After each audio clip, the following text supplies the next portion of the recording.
You've probably wondered why some people freeze during danger while others walk straight into the fire with a heartbeat so steady it could pass for a resting pulse. And no, it's not because soldiers are born fearless. Fearlessness is a myth. What they actually learn is something far more useful: how to make their mind behave in the middle of chaos.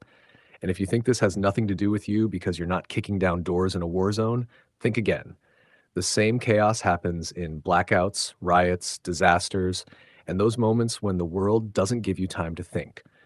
So listen closely, because this is the part nobody ever explained properly. The truth is that panic isn't emotional, it's chemical. Your brain runs a quick, unfair algorithm: detect threat, drown the system in adrenaline, narrow vision, shut down higher reasoning, prepare for pure animal behavior. The part of you that understands strategy gets pushed aside by the part that just wants to survive the next 3 seconds. Soldiers train to interrupt that chemical ambush. They use a technique that looks simple from the outside but is deceptively powerful: deliberate physiological control. And before you roll your eyes at the word breathing, let me tell you something uncomfortable. Humans breathe wrong under stress. The breath turns shallow, fast, upper lung only, tricking your brain into thinking you're in more danger than you actually are. It's like pouring gasoline on the panic. The technique soldiers use is called tactical breathing, but the trick isn't the name. It's what happens inside the brain when you do it right. By slowing the exhale, you hijack your own nervous system. You send a signal that danger is manageable, buying back access to the part of your brain that actually solves problems. Think of it like forcing open the emergency hatch on your own fear response. It works because the vagus nerve, which influences heart rate and stress hormones, responds directly to how you exhale. Long breath out, heart rate down; short, rapid breaths, heart rate spikes. It's embarrassingly biological. But breathing alone isn't the magic. Soldiers pair it with something far stranger: micro-narrative control. In simple terms, they talk to themselves, but not in a cheesy affirmation way. Under extreme stress, the internal monologue becomes a threat amplifier. "This is bad" turns into "we're done," and that spirals into paralysis. Soldiers deliberately replace the panic script with a short, sharp command: focus on the next action, not the whole situation. The brain can follow one instruction even when it can't handle 1,000. Instead of "everything is falling apart," they switch to "find cover," or "check gear," or "move left." One tiny action, then another, then another. By shrinking the problem into single steps, they keep the nervous system from tipping into chaos. This method is drawn from practical field survival experience rather than formal academic sources. Another thing nobody talks about is how soldiers rehearse failure on purpose. Not failure as in losing, but failure as in everything going wrong at once. When the worst feels familiar, your brain doesn't treat it as a surprise attack. In survival training, chaos is introduced gradually until your instinctive reaction changes from "oh no" to "okay, here we go." This rewiring is possible because the amygdala, the emotional alarm center, learns from repetition. If your first experience of danger is the real thing, panic will lead. But if your 10th, 20th, or 50th experience is simulated, your brain quietly steps aside and lets you act. You've already survived it in training. Your mind accepts the logic: if you did it once, you can do it again. Now, here's a part that sounds counterintuitive.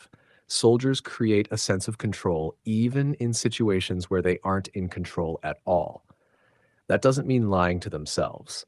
It means identifying anything they can influence: your perimeter, your posture, your equipment check, your field of view. Whatever is still yours to command. Psychologists call this cognitive anchoring. When the world starts spinning, you plant one mental stake in the ground. That anchor becomes your point of stability, and the moment your brain detects even a sliver of control, your stress response dials back. In survival situations, perceived control is almost as powerful as actual control. And there's another layer. Soldiers quiet the body before quieting the mind. Most people attempt the reverse. They try to think their way out of panic. But the ancient part of your brain doesn't speak language. It speaks physiology. If your heart is hammering, your muscles are shaking, your breath is ragged, you can give yourself all the inspirational speeches you want. The primitive brain will simply ignore you. Calm the body, and the mind follows.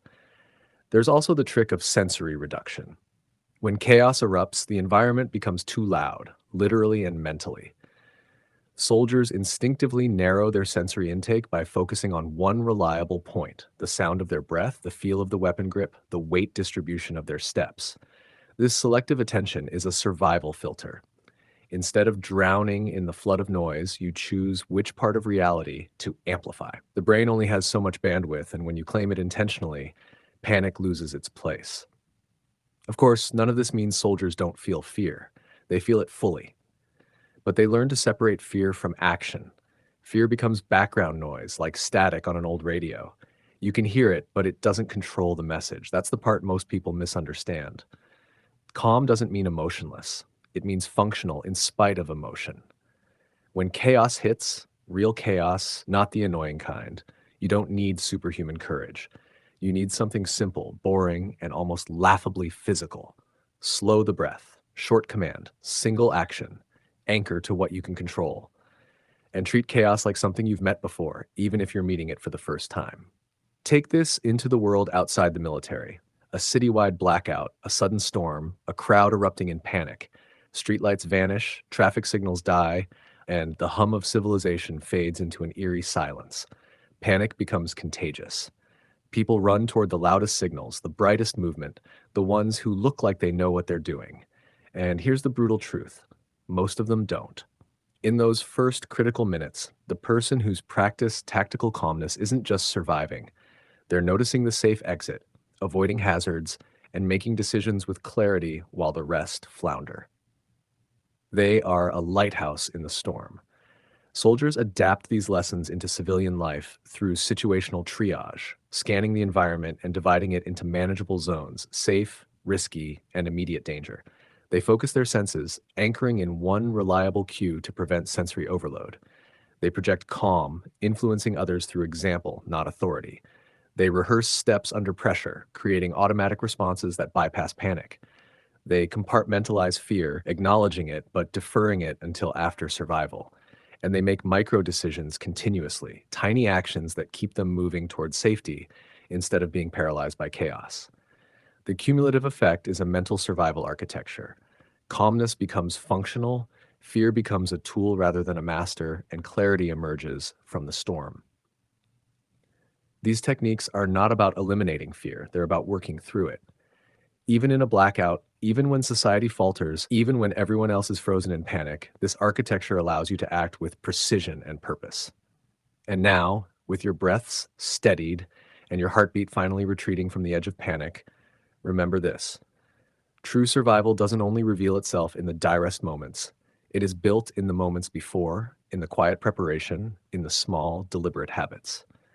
Every deep breath, every tiny decision, every anchor you place in your body and mind is like a pebble forming the foundation of an invisible fortress, a fortress that protects not only against external threats, but also against the chaos inside you. Fear will always be part of you, but you decide whether it commands your actions or quietly observes.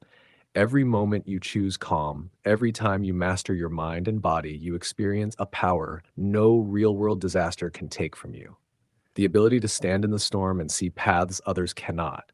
The ability to move with clarity when everything else is dark and chaotic. And ultimately, the ability to live with confidence even in a world that could crumble at any moment. And perhaps the greatest secret is this: calm, courage, and survival are never truly outside of you. They already exist within, in that next breath, in that next small choice, in the moment you decide to stand when others run. And that, in the end, is what creates light in the darkest nights.